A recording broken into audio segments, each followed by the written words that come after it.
नमस्कार। विदेशी हिंदी विद्वानों की श्रृंखला में की आज ये चौथी कड़ी है।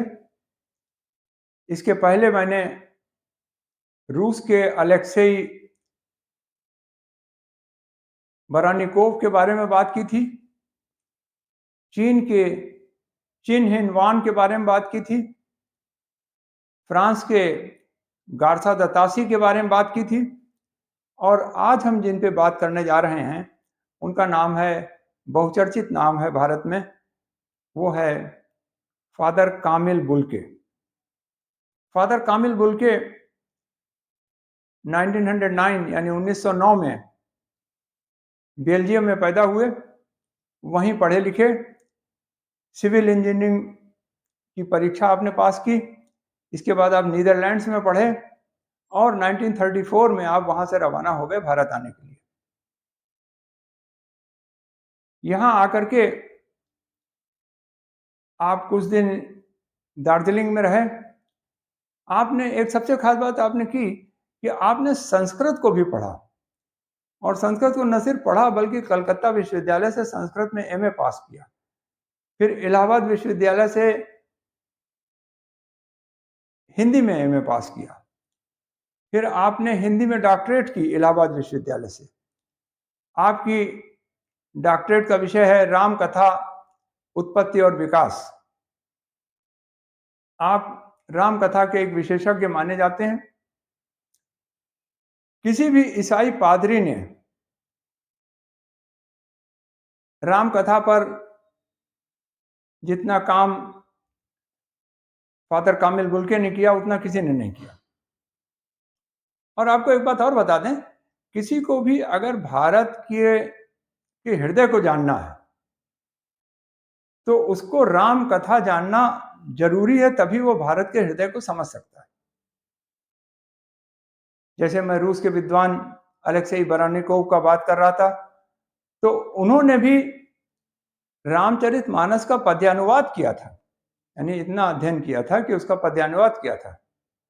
इसी तरह चीन के जिन विद्वान का मैंने नाम लिया था, चिन विंग हान, उन्होंने भी रामकथा चीनी भाषा में लिखी।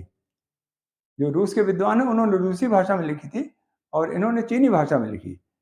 यहां इन्होंने रामकथा का अध्ययन भारत में आकर किया और तुलसीदास का अध्ययन किया, और आपको हमने बताया है कि संस्कृत में भी एमए किया, फिर हिंदी में एमए किया और हिंदी में डॉक्टरेट की।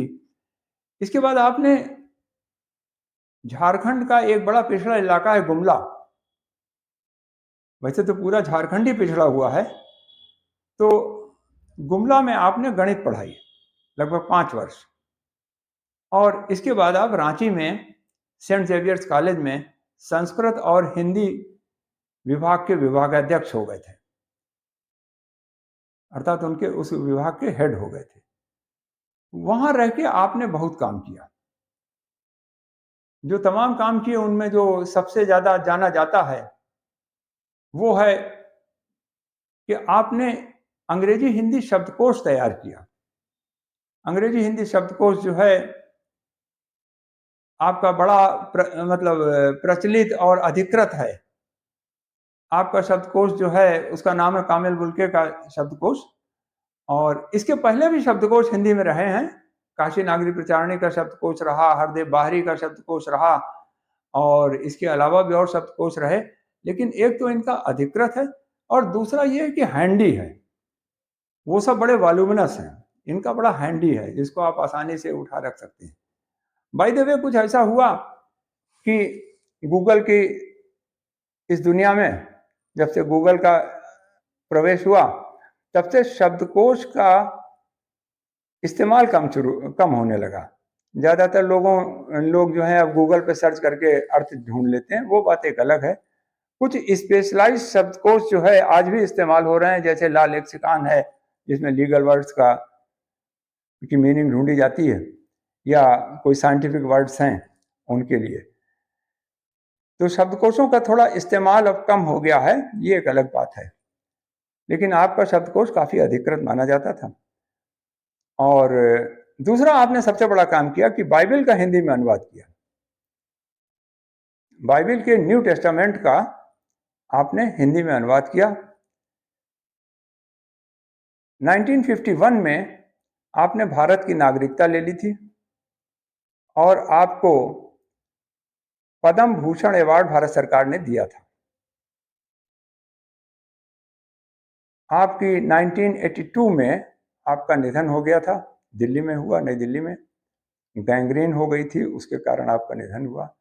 तो कुल मिला के आप 83 वर्ष जो है इस धरती पर रहे। तो अगले अंक में किसी और के बारे में चर्चा होगी। तब तक के लिए धन्यवाद, नमस्कार।